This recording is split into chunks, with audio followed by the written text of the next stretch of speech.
Devon Boggan. Yes, Mr. Boggan, this is Deborah Gooden again, calling you back. Okay. I want to thank you for taking my call. I just wanted to know, how did you get into that position that you're in? I created it. Okay, and how did you create it? What was your first experience? The city of Richmond, I want to say in 2005, 2006, put out a request for qualifications. At that time, they were looking for an organization that could help them by providing recommendations around what they could do to reduce their youth gun violence epidemic. A colleague of mine who ran a nonprofit called the Mentoring Center in Oakland reached out to me and said, hey, we got this grant from the city of Richmond, and it's going to be a 12 to 18 month process, and we would like your assistance in developing policy-oriented actions for this discovery phase of the work, i.e. building recommendations. And I came on the team, and a month after, the colleague that asked me to come on the team left the team to go and do something very important in Washington, D.C., and I became the face of the consultant team. One of the recommendations that we put forward was the creation of a new office, the Office of Neighborhood Safety.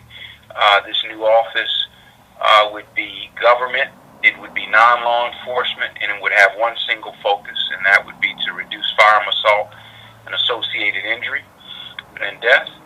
And the city manager, the mayor, finance director, the human resources director, the city attorney, and the chief of police all agreed that this is the direction the city wanted to go in. And the city manager asked me if I would consider serving for 3 years in the role as neighborhood safety director. And I obliged, and I stayed for 8.5. I'd like to commend you on the job that you have done in that community. I looked at the stats and statistics of the crime rate in the city. I'm from El Cerrito, but I have family in Richmond. I grew up in and out of Richmond, and I can just see a big, big change in the city of Richmond. And your organization, if I'm not mistaken, is the organization that pays the gang guys or the guys on the street to stop violence and go back to school and get their education and stuff, correct? Well, I think the media has done a great job of communicating, obviously, that that's what we do, albeit half true, if at all. So what we do, or what we've done, is we created what we call a fellowship. It's really a postgraduate school-like fellowship designed specifically for young men who are suspected of being actively engaged in firearm activity, and they have avoided any criminal consequences for what they're suspected of being involved in. And so the one thing I want you to get is that there's a particular profile of individual that this fellowship serves. So when the young man accepts the offer of the fellowship, it is important to note that he believes that he is committed to using a firearm as a conflict resolution tool, as a primary conflict resolution tool. Mm-hmm. He believes that he's committed to the cyclical nature of gun violence. He hasn't made any decisions to change, is what I want you to get. So the fellowship is for young men that we believe are actively engaged in firearm activity. The fellowship itself, as I said, is really a leadership development opportunity. Mm-hmm. It just so happens to be designed for a particular profile of individual. Mm-hmm. It has seven elements. One of them is certainly what we call a life map milestone allowance. That's what the media has picked up on, this whole idea of paying, and I'm using quotations, paying criminals not to shoot.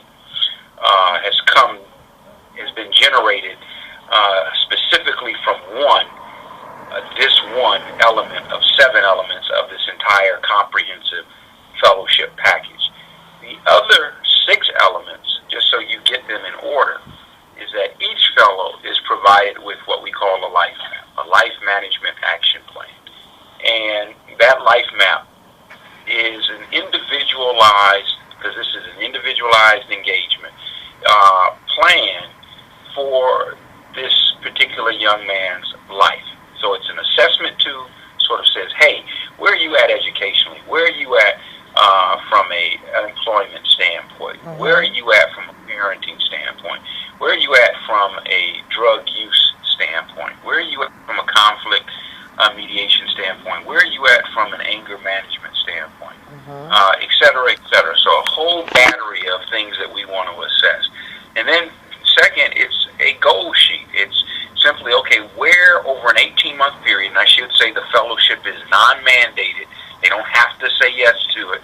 They can tell us no, and they have no punitive consequence for saying no. And it's 18 months in length. Mm-hmm.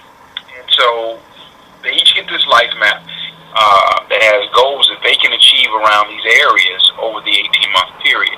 Second thing they get is they get access to adults, positive, healthy adults, every day, multiple times a day. So they're engaged in a very intensive manner. We want to know where they are. We want to know who they are. I mean, we really want to understand these young men. And so we spend a great deal of time with them. Second or third element is they get referred to a battery of social service opportunities. What makes this referral unique is they get navigation support. That is, they never go by themselves. We make sure that they are accompanied and defended, in fact, by adults, positive, healthy adult caregivers.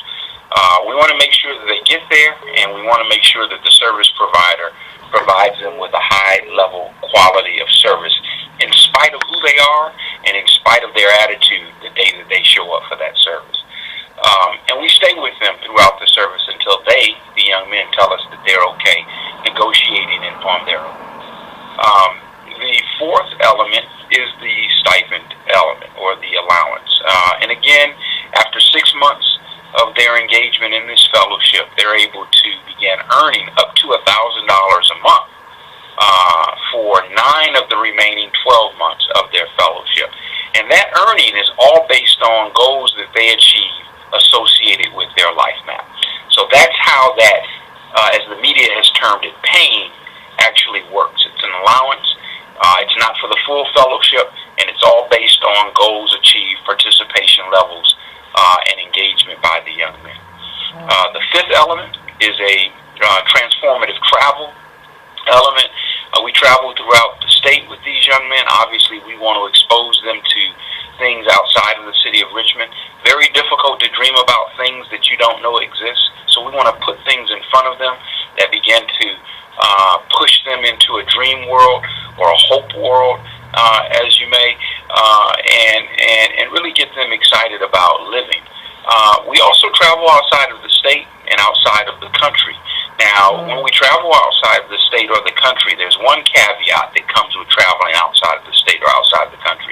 And that caveat is very distinct from when they're traveling in-state.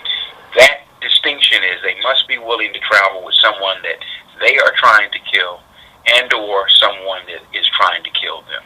Wow. And it's pretty remarkable that we've been on, hundreds of these excursions and haven't had a problem. They're intense. There's a lot of preparation that goes into getting these young men ready to travel with their so-called enemy, but we've been relatively successful. 6 is they have a council of elders around them. This council is made up of men who are retired or near retired, successful in their careers, healthy families, who provide life coaching to them in group settings and on one-on-one basis.